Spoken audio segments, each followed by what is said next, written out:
ಹುಬ್ಬಳ್ಳಿ ನಗರದಲ್ಲಿ ಸುಮಾರು ವರ್ಷಗಳಿಂದ ಬೇಡಿಕೆಗಳಿಟ್ಟು ಹೋರಾಟಗಳು ಮಾಡಿದ್ದೇವೆ. ಅದಕ್ಕೆ ಇವತ್ತು ಮಾನ್ಯ ಸಂತೋಷ್ ಲಾಡ್ ಸಾಹೇಬರ ನೇತೃತ್ವದಲ್ಲಿ ಕಾರ್ಮಿಕ ಕಾರ್ಡನ್ನು ನೀಡಿದರು. ನಮ್ಮ ಉತ್ತರ ಕರ್ನಾಟಕ ಆಟೋ ರಿಕ್ಷಾ ಚಾಲಕರ ಸಂಘದಿಂದ 250 ಮಂದಿ ಕಾರ್ಡ್ಗಳು ಮಾಡಿಸಿದ್ದೀವಿ. ಅವ್ರಿಗೆ ಈಗ ಒಂದು ಹಸ್ತಾಂತರ ಕೂಡ ಮಾಡಿದ್ದೇವೆ ಮತ್ತು ಹೆಣ್ಮಕ್ಳಿಗೆ 2 ಲೈಸೆನ್ಸನ್ನು ಮಾಡಿಸಿದ್ದೇವೆ ಸಂಘಟನೆಯಿಂದ. ಮತ್ತು ಇವತ್ತು 100 ಚಿಲ್ಲರೆ ಜನಕ್ಕೆ ನಾವು ID ಕಾರ್ಡ್ಗಳನ್ನ ಕೊಟ್ಟಿದ್ದೇವೆ. ಇವತ್ತು ಮುಂದೆ ಬರುವಂಥ ದಿನದಲ್ಲಿ ನಮ್ಮ ಸಾಹೇಬರು ಶ್ರೀಕಾಂತ್ ಬಡಿಗೇರ್ ಸಾಹೇಬರು ನೂತನವಾಗಿ ಆಟೋ ಅಧಿಕಾರ ಸ್ವೀಕಾರ ಮಾಡಿದ ಮೇಲೆ ಆಟೋ ರಿಕ್ಷಾ ಚಾಲಕರಿಗೆ ನಾವು ಒಳ್ಳೆ ಕೆಲಸ ಮಾಡ್ತೀನಿ ಅಂತ ಹೇಳಿದಾರೆ. ಈಗ ನಮ್ಗೆ ಈಗಾಗಲೇ ಆಟೋ ಟ್ರ್ಯಾಕ್ನಲ್ಲಿ ಓಡಿಸಿ ಆಟೋ ಓಡಿಸಿ ಲೈಸೆನ್ಸ್ ಕೊಡುವಂಥ ವ್ಯವಸ್ಥೆ ಮಾಡಿದ್ದಾರೆ. 50 ರೂಪಾಯಿ ದಂಡನೂ ಕೂಡ ಕೈ ಬಿಡ್ತೀವಿ. ಅದನ್ನು ಮುಂದೆ ನೀವೆಲ್ಲರೂ ಸರಿಯಾದ ರೀತಿಯಲ್ಲಿ ಪಾಸಿಂಗ್ ಪರ್ಮಿಟ್ಗಳು ಮಾಡಿಸ್ಕೋಬೇಕು, ಲೈಸೆನ್ಸ್ ಮಾಡ್ಕೋಬೇಕು ಕೂಡ ಹೇಳಿದಾರೆ. ಅವ್ರು ಹೇಳಿದಂಗೆ ನಾವೆಲ್ಲ ಸಂಘಟನೆಯಿಂದ ಕೆಲಸ ಮಾಡಿಸ್ತೀವಿ.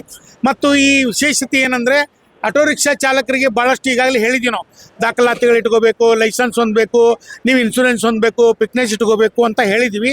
ಇದೆಲ್ಲ ಕೂಡ ಹಂತವಾಗಿ ನಾವು ನಮ್ಮ ಸಂಘಟನೆಯಿಂದ ಕೆಲಸ ಮಾಡ್ತೀವಿ. ಈ ಒಂದು ಕಾರ್ಯಕ್ರಮಕ್ಕೆ ಆಗಮಿಸಿದ ಮಾಧ್ಯಮ ಮಿತ್ರರಿಗೂ ನಮ್ಮ ಎಲ್ಲ ಪತ್ರಿಕಾ ಚಿತ್ರರಿಗೂ ಕೂಡ ನಮ್ಮ ಉತ್ತರ ಕರ್ನಾಟಕ ಆಟೋ ರಿಕ್ಷಾ ಸಂಘದಿಂದ ನಾ ತುಂಬ ಹೃದಯ ಸಲ್ಲಿಸ್ತೀನಿ.